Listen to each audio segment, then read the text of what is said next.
Hello everybody and welcome to this video. We are looking at Deadly Premonition 2 today, now that embargo on that has lifted.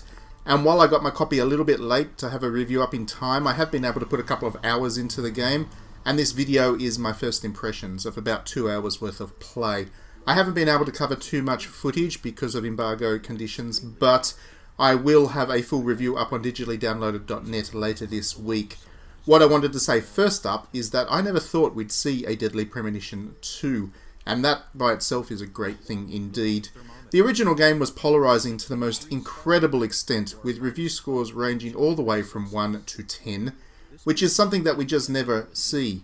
The game's creator, SWERY, went on to other studios, other projects, and while Deadly Premonition certainly earned itself some respect as a cult classic, it wasn't the kind of game where people were clamouring for a sequel either, in part because it was so polarising and it was such an underground cult classic game. But I am happy to report that we should all be very happy that there is a sequel indeed, because Deadly Premonition 2 dials absolutely everything of the original game up to 11. Everything you loved about that game, you're going to love in here even more so.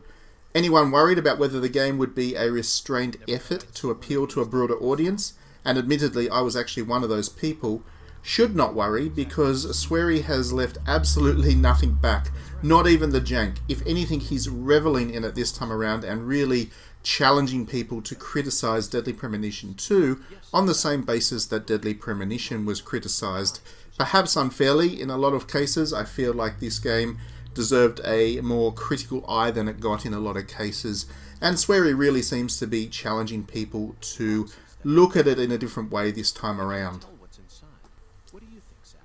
So it does start a little bit slowly in terms of the action, and of the 2 hours or so that I've played so far, I've not actually got up to a single horror action sequence. I assume they're in there because they were part of the first one, and Deadly Premonition 1 actually started with an action sequence. But this one instead, it starts with a roller coaster of self-aware humour, offbeat surrealism, satire, Twin Peakisms, and a whole gamut of pure randomness that has been, to be honest, a little bit challenging to follow at points. But when I say that, I mean it in the most beautiful fashion. SWERY seems to understand that weird, for want of a better term, was one of the things that people really loved about the original Deadly Premonition, and has decided to really focus on that for this sequel. It is really gorgeously strange and offbeat and quirky and very, very funny. So everything that I loved about the original Deadly Premonition is right there, right front and centre with this sequel for a start.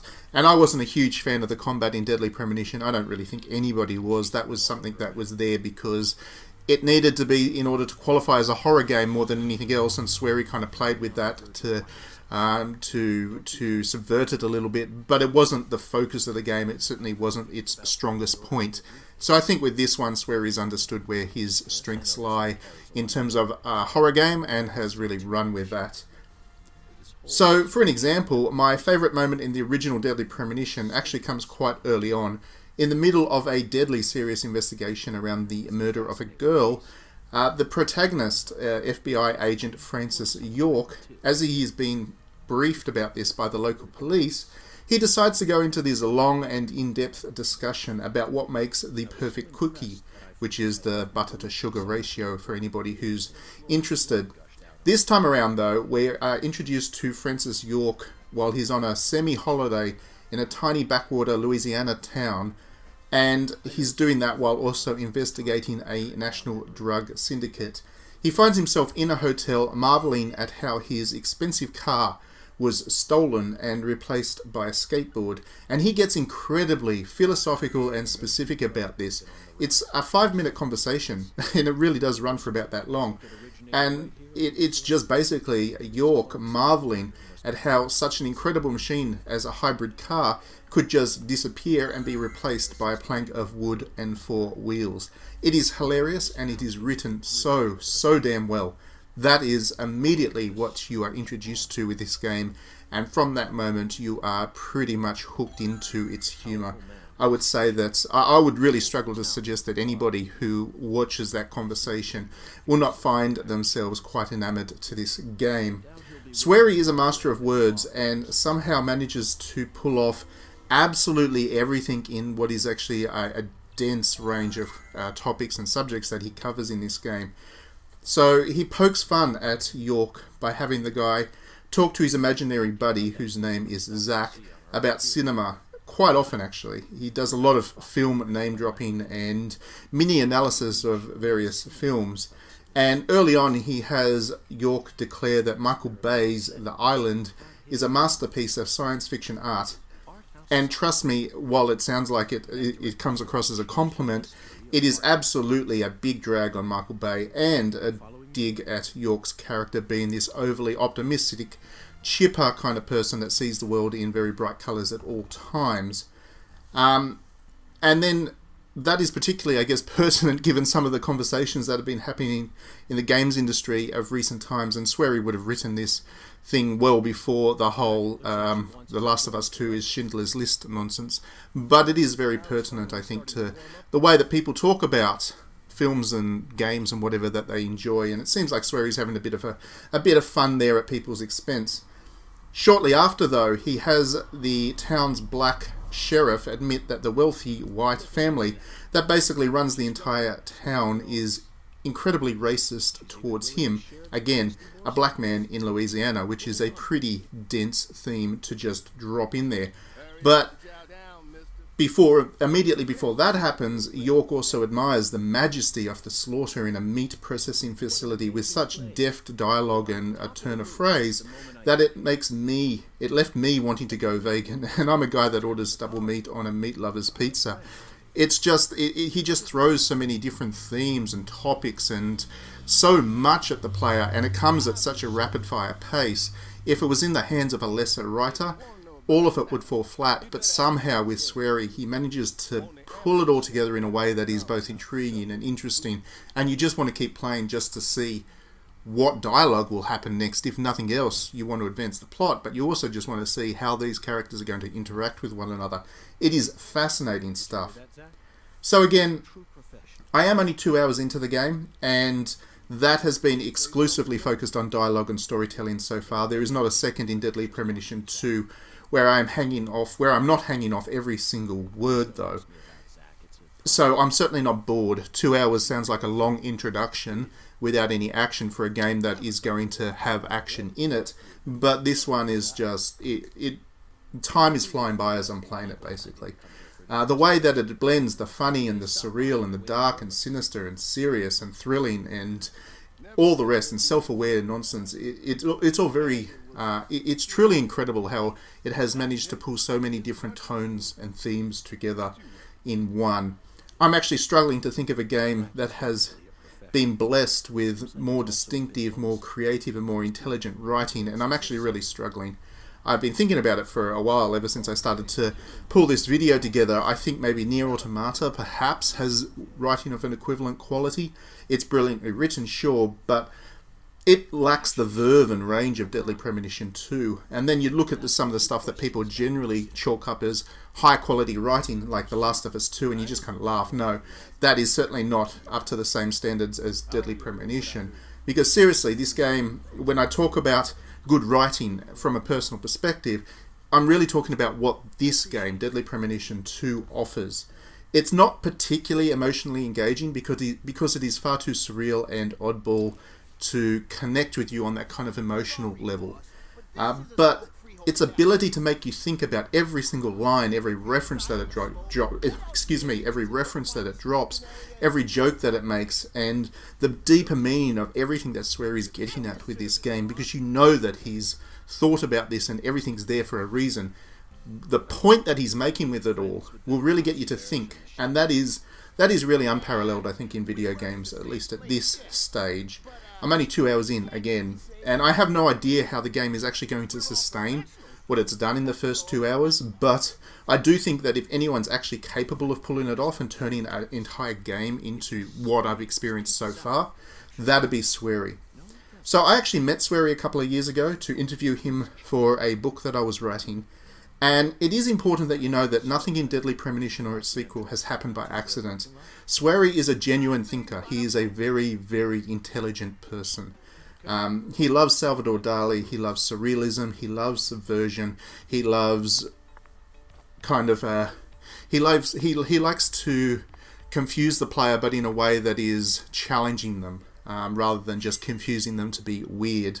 So things like the jank that Deadly Premonition is so well known for, that was deliberate. That was not poor design. That was actually what he wanted to achieve with it.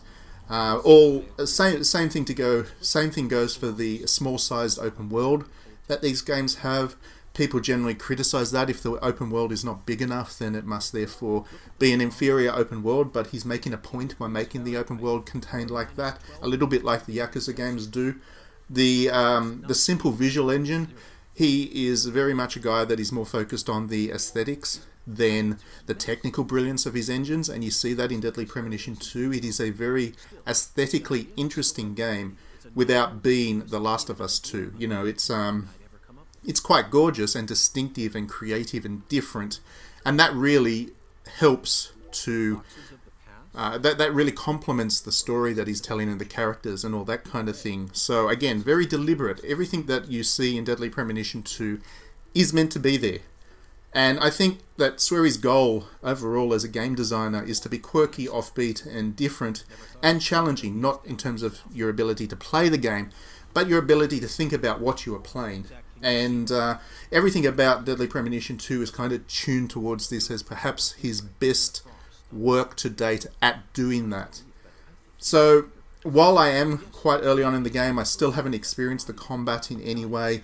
I'm just assuming that it is there at this point. I've not really explored the world to its full or engaged within much of the side stuff at all. I haven't even given the skateboarding thing a whirl yet, and I've seen some great little clips of York doing some pretty rad tricks on the skateboard. That's kind of that incidental entertainment and humour I haven't come across as yet. So there's still a lot for me to experience, and perhaps my opinion on this game will sour as I play on. But I will say that underneath the surrealistic humour, if it was just that, then I would potentially get bored of it. But there's also a very intriguing mystery at play in Deadly Premonition 2. The first half an hour or so of the game is this really long extended interrogation of a much older and now sick York as a couple of younger detectives accuse him of crimes that happened in town. And then the game jumps to York's perspective as he remembers back those events that they are talking to him about. But of course, we're always meant to be questioning the reliability of York as a narrator because he doesn't seem to have a great grasp on reality, to put it mildly. The original Deadly Premonition was much the same, even as you chuckle along with its eccentricities. Excuse my wording. I had a bit of dust in my throat. But even as you engage with it and laugh along with its jokes, you will find yourself deeply engaged in the mysteries at play. And this game looks to be much the same in that regard as well. It is very intriguing, and I want to continue on to see what happens to the broader mystery as well. So I can't wait to dig more deeply into Deadly Premonition 2. I didn't expect to get this sequel, and when it was announced, I always assumed, I think, that it would make some kind of compromise in order to be palatable as a result. I wasn't perhaps as excited for this as I might have been, because as much as I love Deadly Premonition 1, I just assumed that it wouldn't be able to live up to the standards. I just assumed that Deadly Premonition 2, would not be able to live up to the standards of Deadly Premonition 1, because everything I loved about Deadly Premonition 1, I assumed the pressure would be on SWERY to kind of push it out of his game, but he hasn't. So far. So far, SWERY is demonstrating quite clearly that he has a very specific vision, and he is willing to make sacrifices to best practices in game design in order to deliver that specific vision.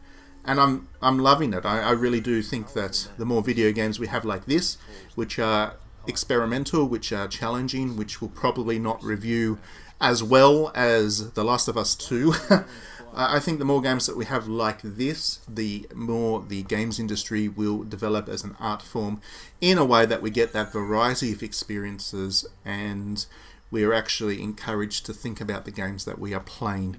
So thank you very much for tuning into this video. I hope it was interesting. I'm looking forward to hearing everybody's opinions on Deadly Premonition 2 once you're all playing it. please do drop me a note and let's talk about this game. I think there'll be quite a lot to talk about. Do keep an eye out for the review on digitallydownloaded.net. I'm going to be playing this thing like crazy to try and get that done this week. Whether I do or not, I guess, depends on how long the game is.